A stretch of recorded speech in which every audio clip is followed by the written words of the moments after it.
Legally, I'm not allowed to talk about it. But hey. Why not? Basically, at the end of the day, it was crazy. Just remember everybody, people that were not involved in the scene at all, coming to set that afternoon to see. Oh no! And I just remember Karen Parsons, who played Hillary Banks, Karen, Alfonso, just like, and you know, we had our. Excuse me, but I've got something to tell you first. Thank you for ruining my. Tatyana Ali just exposed a side of the Fresh Prince of Bel-Air that flips the whole feel-good story on its head.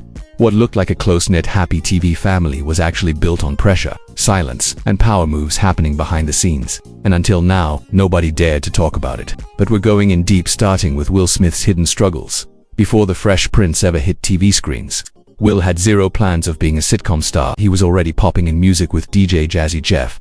Their album, He's the DJ, the rapper, went triple platinum and bagged a Grammy. Will was living large, fast money, flashy cars, designer clothes, spending like there was no tomorrow, but saving, paying taxes, not even on his radar. Then the IRS came down hard. Will was nearly $3 million in debt. They didn't just send letters, they cleaned him out. Cars, furniture, bank account gone 1 minute. He was bailing out. The next he was broke. Then things spiraled. His second album flopped, money dried up, and at just 21, Will was stuck, broke, famous, and unsure what came next. That's when music exec Benny Medina came through with a wild idea sitcom inspired by his own life growing up in East LA and moving in with rich relatives in Beverly Hills. Quincy Jones loved it and made moves fast. Will barely had any acting experience, but Quincy got him a quick audition right in his own home. Will landed the role on the spot, and the Fresh Prince of Bel-Air was born. How come he don't want me, man? That famous scene hit hard, but what fans didn't know was that behind Will's confident smile, he was drowning. For the first 3 seasons, the IRS was taking 70% of every check. This wasn't a dream role, it was survival. Will was acting not just to entertain but to climb out of a financial nightmare. While America laughed along, he was under insane pressure just trying to stay afloat. Tatyana Ali, just 11 when she joined the cast as Ashley Banks, remembers that pressure. To her, the set felt like a big opportunity, but even as a kid, she could sense the stress. Behind the jokes and energy was something heavier. All right, I open the door to Dwayne's dressing room, and that's when I see Dwayne and having anal with Will. Let me process that for a second. There was a couch, and Will was bent over on the couch, and Dwayne was standing up, killing him. Looking back, Tatyana said the set had its warm, happy moments, but it was also intense. Everyone knew how much was riding on the show. At the time, she didn't know what Will was going through, but she could feel it. He was always working, always locked in. The Fresh Prince wasn't just a launchpad, it was Will's last shot at getting out of a deep personal and financial mess. Every scene he did, every laugh he gave, it all masked the fact that most of his paycheck was being funneled straight to the government. Back to them in 2009, and I said, please, I need you to clear my name. You talked to him directly? I spoke to JL when my dad died. While fans were loving what they saw on TV, the energy behind the scenes was completely different. By the end of season 3, things exploded. Suddenly, Aunt Viv, played by the powerhouse Janet Hubert, was gone. No warning, no farewell. She was replaced by Daphne Maxwell Reid, and just like that, everything changed. But that switch wasn't just a quiet recast, it hid one of TV's ugliest, longest-running feuds, Janet Hubert versus Will Smith. Janet was no lightweight. She was a classically trained actress who gave Aunt Viv depth and authority. But off-camera, things were toxic. According to Janet, her tension with Will reached a breaking point. In interviews, including a no-holds-barred piece in Jet magazine back in '93, she claimed Will used his rising power to push her out. She said he had pulled on set and made sure she was cut from the cast. He made it clear I wasn't welcome, she revealed, and she didn't hold back, calling the show's set toxic and accusing the team of slapping her with a difficult label just for speaking out. According to Janet, the spotlight was all about Will, while the rest of the cast got left in the background. She felt like he didn't want to share the fame. It got personal, her contract, a disaster. She claimed they cut her pay and blocked her from taking other gigs. And all this while she was pregnant. She refused the deal, and just like that, she was gone. Will had his own version. He said Janet brought negativity and tension. In a 1994 radio interview, he claimed she wanted the whole show to revolve around her character. And then he dropped a bomb, calling her the antichrist of their working relationship. To get their money, and I didn't have it, so they took everything. So really? That one harsh line, it stayed with Janet Hubert for decades. It cut deep and left scars. While most of the cast stayed silent, Alfonso Ribeiro, aka Carlton, added fuel to the fire during a stand-up set. He called Janet crazy, throwing gasoline on an already burning feud. The aftermath tanked Janet's career. TV offers dried up. Hollywood put a label on her. Difficult. She became the face of how outspoken black women in the industry get punished. But Janet never folded. She refused to dim her light for anyone's comfort. Jump to 2020, the Fresh Prince reunion special. After nearly 30 years, Will and Janet finally faced each other. It was emotional, raw, and long overdue. Will owned up, admitting he was immature and blind to the damage he caused. Janet finally voiced the pain she'd carried for decades. It didn't rewrite history, but it gave them the closure they both needed. Meanwhile, Tatyana Ali, the sweet, soft-spoken Ashley Banks, had her own uncomfortable coming-of-age moment on set. Her very first kiss, what should have been a private, sweet milestone, turned into a cringe memory she'll never forget. Why? Because her co-stars turned it into a public spectacle. In a 2018 US Weekly interview, Tatyana revealed how Alfonso and Karen Parsons, Hilary Banks, randomly showed up on set that day even though they weren't in the scene. And those things never happened. She never left the set. I never left the set. We got along great. I think he was young and he was inexperienced, and I think he simply had to win. There she was, nervous, surrounded by giant sitcom cameras, ready for her first kiss. Then Alfonso and Karen standing behind the lens, smirking, watching it all unfold. Who has their first kiss like that? She asked. I wanted to die, she admitted. The moment stuck with her. Years later, she even approached them saying, please, clear my name. But time passed. By 2013, Tatyana had grown up and embraced her awkward past. In a candid HuffPost interview, she laughed about how her views on dating changed. She even joked that her guilty pleasure was one-night stands right next to bread pudding, the one shy kid in bucket hats. She blossomed into a confident woman, owning her story. As for Alfonso Ribeiro, things didn't go so smoothly post-Fresh Prince. While Will launched into superstardom, Alfonso hit a wall. He was Carlton, and casting directors couldn't see him as anything else. That iconic dance, a gift and a curse. Even in a 2024 Closer Weekly interview, he was blunt. It was one of the best roles I ever had, but it also killed my acting career. And he didn't just vent in interviews. When a fan on X, formerly Twitter, suggested Tyler Perry should revive his career, Alfonso snapped, I don't need or ever want that man to do anything for me. Mic drop. Social media exploded. Speculation ran wild. One fan wrote, Alfonso doesn't seem like a rude guy, there must be a reason. Another added, Tyler must have tried to party with him and got shut down. Nobody knows what really went down. Alfonso never spilled more tea, and Tyler Perry kept quiet. But one thing's crystal clear, Alfonso wants nothing to do with Tyler. And that says a lot in Hollywood, where actors usually beg for a Tyler Perry gig just to stay relevant. After Fresh Prince, Alfonso quietly faded from acting, but he didn't disappear. He pivoted. He dipped into directing a few episodes of Young and Hungry and Casey Undercover, but it was hosting where he found his lane. These days, he's the smooth face of America's Funniest Home Videos and Dancing with the Stars. Hosting gave him the reset he needed. No more Carlton jokes, no more typecasting, just Alfonso, finally seen for who he really is. And though he's not chasing acting anymore, he's not closing the door either. In that same 2024 interview, he said, I'm loving hosting and I'm good with where I'm at. That brutal comment haunted Janet for decades. It hit deep. Most of the cast stayed silent through the storm, but Alfonso Ribeiro, the guy behind Carlton, didn't. In a stand-up routine, he actually sided with Will and labeled Janet as crazy. That just added fuel to an already blazing fire. The fallout was brutal. Janet's career hit a wall. She couldn't book consistent TV work. Hollywood had stamped her as difficult. The situation became a prime example of how black women often get punished in the industry for simply speaking out. But Janet never backed down.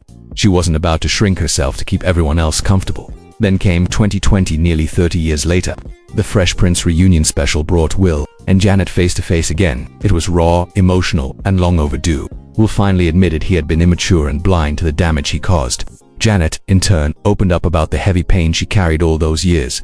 It didn't erase history, but it gave them both something real. Closure. Meanwhile, Tatyana Ali, the sweet, soft-spoken Ashley Banks, had her own awkward moment that never left her. Her very first kiss, what should have been a private, memorable milestone, turned into a cringeworthy mess. Why? Because her co-stars made it a public spectacle. In a 2018 interview with Us Weekly, Tatyana recounted the day she was nervous but ready. Then, out of nowhere, Alfonso Ribeiro and Karen Parsons, who played her on-screen siblings, randomly showed up on set.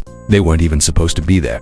There she was, standing in front of massive sitcom cameras, surrounded by uninvited guests, about to have one of the most personal moments of her young life. Tatyana recalled, I just remember Alfonso and Karen standing there behind the cameras, and those cameras, they're huge. I just remember them peeking from behind. Her heart sank. Who has their first kiss like that? She asked. At the time, she was so mortified she just wanted to disappear. Years later, in 2009, she even went back to them and pleaded, "Please clear my name." Time passed, life moved on, and by 2013, Tatyana was in a new headspace. In a HuffPost interview, she joked about how her views on love had shifted. She even called one-night stands her guilty pleasure right next to bread pudding. Who doesn't love bread pudding? She laughed. Tatyana had turned the pain into power. No longer the shy kid in big hats, she evolved into a confident woman who laughs at the past and owns her story. But not everyone broke free so cleanly. For Alfonso Ribeiro, the end of Fresh Prince marked the start of a frustrating chapter. Carlton Banks, the goofy, lovable cousin, made him famous, but it also caged him. After the show ended, his acting career stalled. While Will Smith skyrocketed into superstardom, Alfonso got typecast. No one wanted the real him, they only wanted more Carlton, and that hurt. In a 2024 Closer Weekly interview, he didn't hold back. He called Carlton the best and worst role of his life. "It stopped me from acting because no one saw me as anything else." And he wasn't just saying this in interviews. When someone on X, formerly Twitter, suggested Tyler Perry should revive his career, Alfonso snapped. "I don't need or ever want that man to do anything for me," he fired back.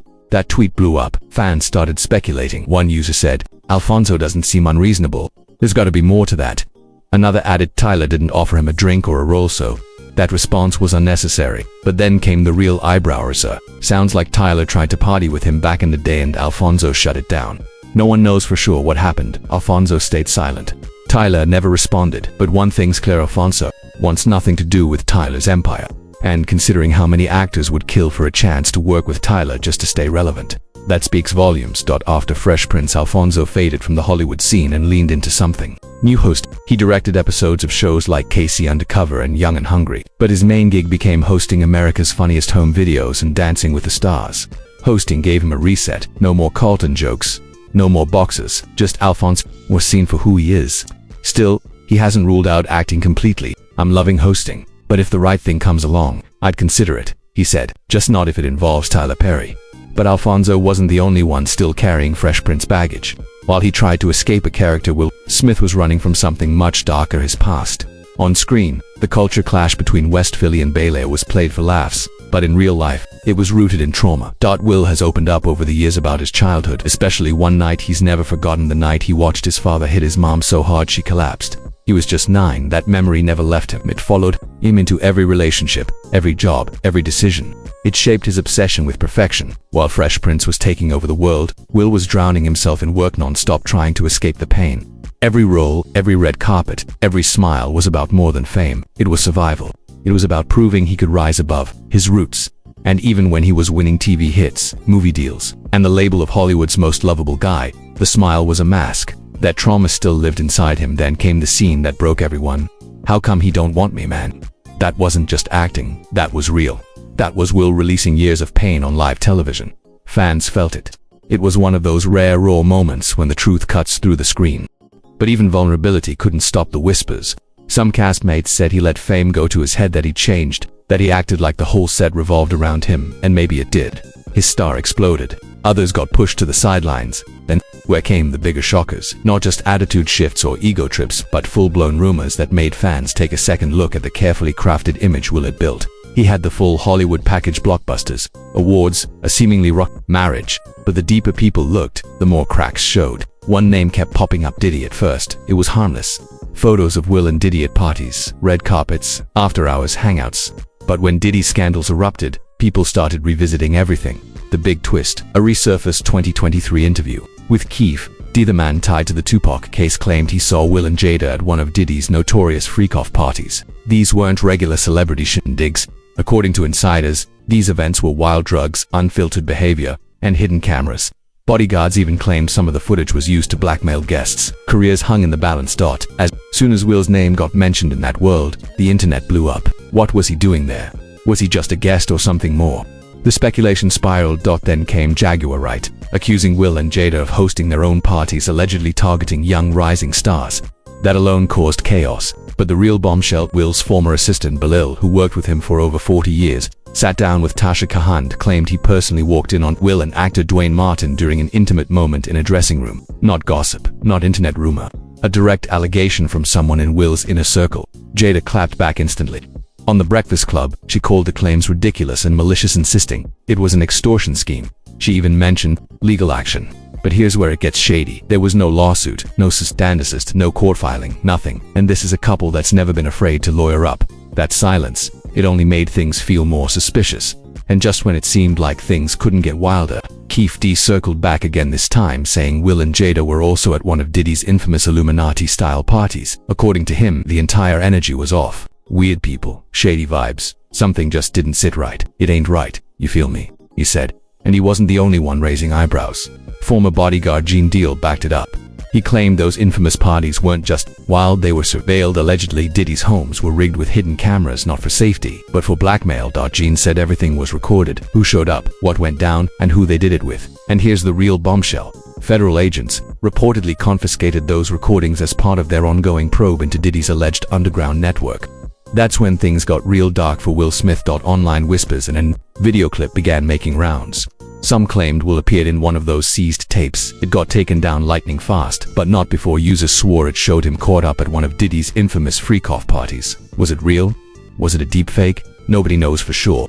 But what's raising suspicions is the silence from Team Smith. No statements, no denials, no legal action. Nothing. Then comes Orlando Brown. Yep, he's a wild card, but he's repeatedly claimed both Will and Diddy groomed him when he was young. Sounds out there, but now, he's not the only one saying this kind of thing. In December 2024, Will finally snapped.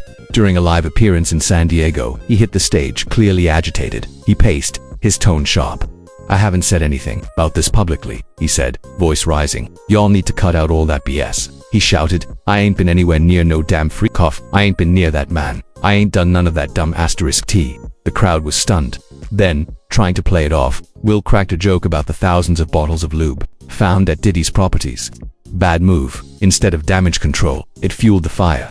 The internet pounced. People weren't focused on the denial. They were focused on why he had to say anything at all. Why was his name even tied to something this messy?